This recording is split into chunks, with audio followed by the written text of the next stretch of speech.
إن الحمد لله نحمده سبحانه وتعالى ونستغفره ونستهديه ونسترشده ونعوذ بالله من شرور أنفسنا وسيئات أعمالنا من يهديه الله فهو المهتد ومن يضلل فلا هادي له وأشهد أن لا إله إلا الله ولي الصالحين وأشهد أن محمدا عبده ورسوله إن أصدق الحديث كتاب الله وخير الهدي هدي نبينا محمد صلى الله عليه وسلم وشر الأمور محدثاتها وكل محدثة بدعة وكل بدعة في الدين ضلالة وكل ضلالة إلا وصاحبها في نار جهنم أعاذنا الله وإياكم من حرها وصديدها يوم نلقاه. ها هو رمضان قد فارقنا. الإمام ابن رجب رحمة الله عليه يقول: يا شهر رمضان ترفق، دموع المحبين تدفق، من أثر الشوق تشقق. القلوب من أثر الشوق، لأن علاش من فراق رمضان. والبعض يزعم ويقول انتهى رمضان والراحة والاستبشار. لا، شهر رمضان شهر أوكازيون، خيرات نزله رب العالمين على العباد لكي يكونوا من الذين اصطفاهم, ceux qu'il a élu, le Seigneur subhanahu wa ta'ala, qui leur donne cette capacité, cette force de pouvoir tenir et se contenir pendant le mois de Ramadan. Pendant le mois de Ramadan, il y a une certaine constante au niveau de la foi. La foi était mielleuse, la foi était bonifiée, la foi était fructifiante et apaisante. Bien sûr, une foi apaisée, c'est une foi qui est plus près du Seigneur subhanahu wa ta'ala. Pourquoi cela est venu? Parce qu'on a fait des fondements pendant Ramadan. Et ce que je vais citer aujourd'hui, a'mal tatbiqiyya, c'est-à-dire un travail pratique, ce qui a été mis pendant le mois de Ramadan, on va le mettre en pratique à partir de maintenant, c'est-à-dire le plus important, c'est ce qui va venir après Shahr Ramadan, c'est d'où la constante, kayfa nathbut ba'da Ramadan, c'est-à-dire comment avoir une ligne de constance où on est bien et puis on s'épanouit dans cet élément-là. Donc, commençons par après, yakaul hubut min al-azima, c'est-à-dire cette volonté qu'on avait pendant Ramadan de faire les choses et d'avancer, d'être en capacité justement de l'effort et faire et fournir des efforts. الإنسان يجد ويجتهد لكي يكون من المجتهدين في شهر رمضان، ولكن المهم والأهم أن يداوم هذا بعد Ramadan, c'est-à-dire juste après qu'ils mettent ça en exergue et en pratique, juste après Shahr Ramadan. Et c'est pour cela que j'ai choisi 5 fondements, commençons par le premier. Le premier élément, c'est Allah fi salat, c'est-à-dire l'insan ضعيف. Rabbi subhanahu wa ta'ala, في القرآن يقول وخلق الإنسان ضعيفا. Dieu dans le Saint-Coran dit: j'ai créé et l'humain a été créé faible. Dans cette même faiblesse, si tu n'essayes pas de l'alimenter en force, c'est-à-dire la faiblesse, le un petit peu de fortifiant, elle va encore s'effondrer, elle va s'éloigner du Seigneur subhanahu wa ta'ala. Un croyant peut faire des péchés, oui, il peut faire des péchés, mais un croyant aussi, il sait comment effacer et réparer ses péchés. C'est ça le plus important. Beaucoup de gens font des péchés, beaucoup de gens sortent du droit chemin, mais ne savent pas comment y revenir. L'important, c'est de pouvoir y revenir et d'être justement dans cette optique de pouvoir se tromper. L'humain est pécheur. Chaque humain doit se tromper. Donc, je commence par le premier fondement qui est la prière. La prière, elle est importante dans ce cas-là, et comme je commencerai par la prière de la journée qui est celle du Fajr. Vous allez voir un petit peu le mode de relâchement, on sera dans cette semaine-là, un mode de relâchement total.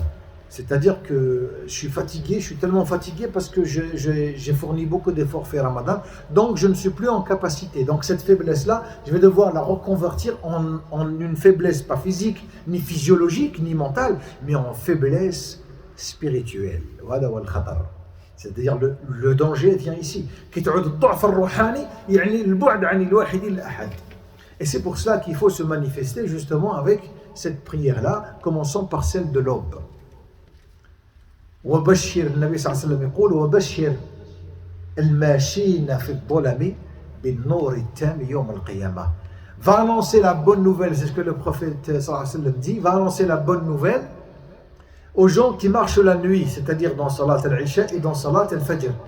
Va leur dire, ceux qui vont marcher dans l'obscurité d'une lumière le jour du jugement dernier. Et cette lumière-là, il va la donner Allah subhanahu wa ta'ala le jour du jugement dernier. Allah ينور دربهم وينور لهم الطريق. اللهم اجعلنا معهم يا رب.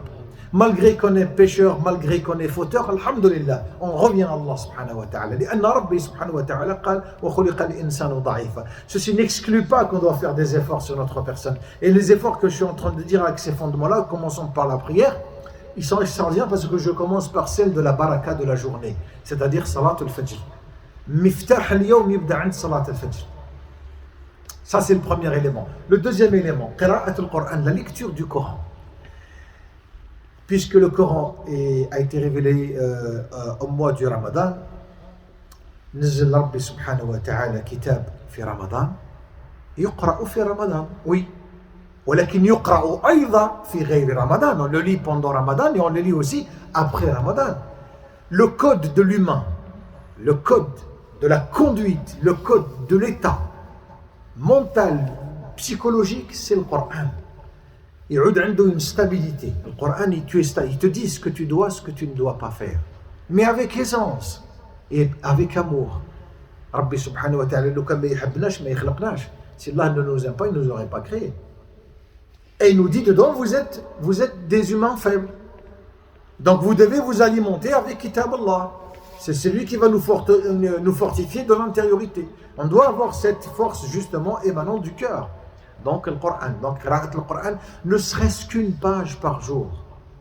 Pour ceux qui et celles qui veulent avoir une stabilité dans la foi et l'harmonisation de cette foi, il va falloir s'y atteler justement sur ce verset coranique. C'est une guérison au niveau de vos poitrines, c'est une guérison. Ne serait-ce qu'une page par jour. L'essentiel que je me dis, je suis en plein réforme, je suis en plein changement. Alhamdulillah, je ne baisse pas les bras. La volonté, il ne faut pas qu'elle soit très très basse. Le troisième élément, dhikrullah, le fait de se souvenir d'Allah subhanahu wa ta'ala, puisque Allah azza wa jalla dit udkuruni adkurkum, c'est-à-dire souvenez-vous de moi, je me souviendrai de vous. Quand on aura besoin de lui, il sera là. Il porte assistance à notre personne. Alhamdulillah. Donc dhikrullah subhanahu wa ta'ala, quand vous trouvez dans le Saint-Coran le mot dhikrullah, vous trouvez toujours wadhkurullaha dhikran kathira, c'est-à-dire multiplier dhikrullah. Quelqu'un qui dit subhanallah 100 fois. حتى النبي صلى الله عليه وسلم باش من باب التحفيز ومن باب التشجيع يقول للصحابة أيعجز أحدكم أن يكسب في اليوم ألف حسنة أو تحط عنه ألف خطيئة. Voulez-vous que vous êtes dans cette fainéantise et vous ne voulez pas récupérer 1000 hasanat ou 1000 péchés d'effacer? فقالوا الصحابة نعم دلنا يا رسول الله, montre-nous, oui. قال سبحوا الله 100 مرة. Le fait de dire subhanallah 100 fois, il t'efface 1000 péchés ou il te donne 1000 hasanat. Nous sommes preneurs justement. فإذا ذكر الله سبحانه وتعالى, il est quasi important dans la vie de chaque musulman. خاصة أذكار الصباح وأذكار المساء. أذكار الصباح, c'est une fois que tu te réveilles après l'aube, tu fais أذكار الصباح, c'est une série de dhikr, de rappels, c'est des petits livres, 5 ou 6 pages, tout petits.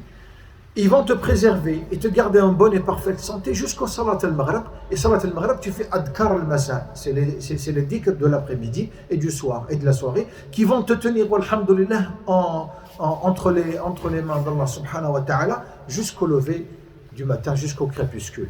Et ça, c'est important de pouvoir être entre les mains d'Allah subhanahu wa ta'ala quasiment toute la journée. Le quatrième élément, as-suhbatu salihah, la bonne compagnie. لازم الإنسان يختار جليسا نفيسا فيه الخير. Trouver quelqu'un qui soit à tes côtés pour te dire tiens, c'est l'heure de la prière, هذا وقت الصلاة. Tiens, dis le meilleur aux gens. قولوا للناس حسنا. Parle bien à tes parents. C'est celui qui te dit non, ne fais pas ça. Il te montre, il est là pour être là. Il est là, c'est une oreille attentive à toi. Les conseilleurs, c'est vrai que les conseilleurs ne sont pas les payeurs. Mais quelqu'un d'andine qui te conseille, fil khir, marhaban. Toute l'éthique et la morale résident sur ces deux points-là. Donc nous devons se munir justement de cette capacité, de cette force de trouver une personne qui nous incite à faire le bien, qui nous incite à nous dire non, il t'a fait du mal, riposte le mal par le bien. L'insan يكون معادي إلى الشر. يكون باب مفتوح للخير, une porte ouverte au bien et non pas une porte fermée au mal. Donc on ferme toutes les portes du mal et on ouvre les portes du bien, même au détriment de notre propre personne. أقول قولي هذا وأستغفر الله لي ولكم فاستغفروه تجدوه غفورا رحيما.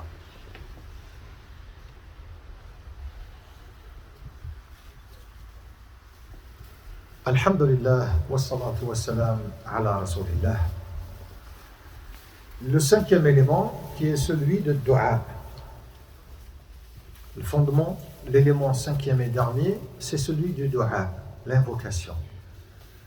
L'invocation, le prophète béni de l'islam sallallahu alayhi wa sallam قال الدعاء مخ العبادة, c'est le cerveau de toute l'adoration qu'on est en train d'accomplir. Dua, le fait de lever les bras au ciel et d'implorer le Seigneur. Ça c'est important. خاصة عندما تصادف أوقات إجابة الدعاء. Surtout quand c'est le moment et c'est le temps où ça coïncide justement avec la réponse d'Allah subhanahu wa ta'ala, c'est-à-dire contre l'adhan, l'appel majeur et l'appel mineur, entre l'adhan et l'iqama. Fihi du'a'un mustajab, c'est là où tu lèves les bras au ciel en attendant la prière et tu implores le Seigneur subhanahu wa ta'ala. C'est le cinquième fondement. Je clôture avec faire le point quotidiennement, le point ce qu'on appelle un bilan hawsala yawmiya, c'est-à-dire un bilan quotidien où tu vas devoir voir tes manques. Bien sûr, il faut un dialogue intérieur, où tu vas voir tous tes manques et tu vas devoir les fortifier et les améliorer, et tu vas voir aussi tout ce que tu as fait de bon et de pouvoir le multiplier. On regarde beaucoup plus la rubrique du bon et fortifier le bon et le multiplier pour pouvoir effacer toutes nos erreurs et pour pouvoir effacer justement toutes les mauvaises choses. Donc Allah subhanahu wa ta'ala ici nous montre justement à travers cela, à travers l'ayah al-Qur'aniyya, وَادْعُونِي أَسْتَجِبْ لَكُمْ كُونُوا دُعَائِنَا فِي السَّرَّاءِ. Quand vous êtes bien, Allah a envie de vous écouter. C'est quand vous êtes bien. Salman al-Farisi, c'est ce qu'il disait, je clôture mon sujet aujourd'hui. Salman al-Farisi disait ud'u Allah, c'est-à-dire invoquer Allah subhanahu wa ta'ala quand vous êtes bien. C'est-à-dire il ne me manque rien. C'est là où je lève mes bras au ciel. Ma tendance, c'est quand on n'est pas bien, quand on est dans le mou, quand on est dans le mal, c'est là où on se réfugie à Allah subhanahu wa ta'ala. Et il faut le faire, oui. Mais aussi, justement, dans les moments où on est bien. Pourquoi? Salman al-Farisi disait ud'u Allah, c'est-à-dire invoquer le Seigneur subhanahu wa ta'ala, quand vous êtes en bonne posture. Le jour où vous serez mal, vous n'avez même pas encore mis les bras au ciel, que les anges disent Hada sawtun masmou', c'est un écho de voix qu'on a déjà écouté. Quand est-ce qu'ils l'ont écouté, les anges? Ils l'ont écouté quand il était bien. Ils ne l'ont pas écouté pour une première fois quand il était mal. Ils l'ont écouté quand il était bien. Hada sawtun masmou' fashaffi'u lah. C'est eux qui vont intercéder auprès d'Allah subhanahu wa ta'ala pour dire que c'est quelqu'un qu'on a déjà écouté quand il était bien. Aujourd'hui, il n'est pas bien. C'est eux qui vont intercéder auprès d'Allah azza wa jalla. Et on veut faire partie de cette catégorie de gens que le malaïka, ils vont le défendre auprès d'Allah subhanahu wa ta'ala. N'oubliez pas que vous avez l'application de la mosquée. Comme ça va vous éviter de poser des questions. Si vous voulez quelque chose, vous avez l'application de la mosquée aujourd'hui, vous avez tous les événementiels, tout est écrit dedans. Prenez le scan code là, le QR code, ou celui-là il est juste en face de la porte. Mettez le QR code et vous avez toutes les informations. Vous avez aussi les vidéos. Parce que là, aujourd'hui, les femmes nous laissent leur place, barakallahu fi'anna. Donc les femmes nous laissent leur place pour qu'on puisse nous faire la prière en tant qu'hommes. Il va falloir aussi, quand on rentre à la maison, on prend le téléphone et on dit tiens, ma femme, aujourd'hui, tu n'es pas venue parce que tu as laissé ta place. Beaucoup de sœurs nous réclament, mais il n'y a pas assez de place. Donc, tu rentres chez toi, tu dis à ta femme, à ta sœur ou à ta mère, tiens, tu t'es pas présente, mais comme si tu prendras tawab et tu prendras le hasana comme si tu étais présente parce que c'est un homme qui est venu prier à ta place. Et tu vas partager ce moment-là qui dure 15 minutes, 14 à 15 minutes. Bien. Ceci m'a fait beaucoup plaisir. Encore Aïdukum Mubarak. N'attendez pas que les gens qui ne vous parlent pas, c'est eux qui vont venir parce qu'ils ne viendront jamais. Vous êtes en plein réforme, vous êtes en train de changer dans le bon chemin. C'est vous qui allez leur demander pardon. Oui, mais c'est eux qui m'ont fait du mal, mais c'est à vous de faire l'effort.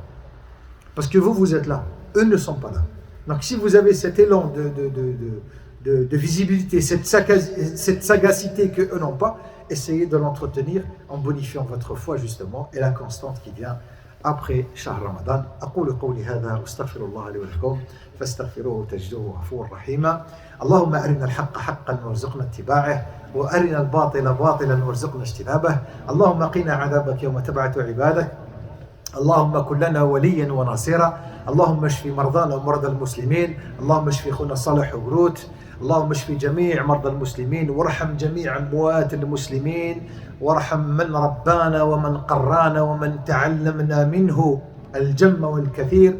سبحانك اللهم وبحمدك نشهد أن لا إله إلا أنت نستغفرك ونتوب إليك. وقوموا إلى صلاتكم يرحمكم الله.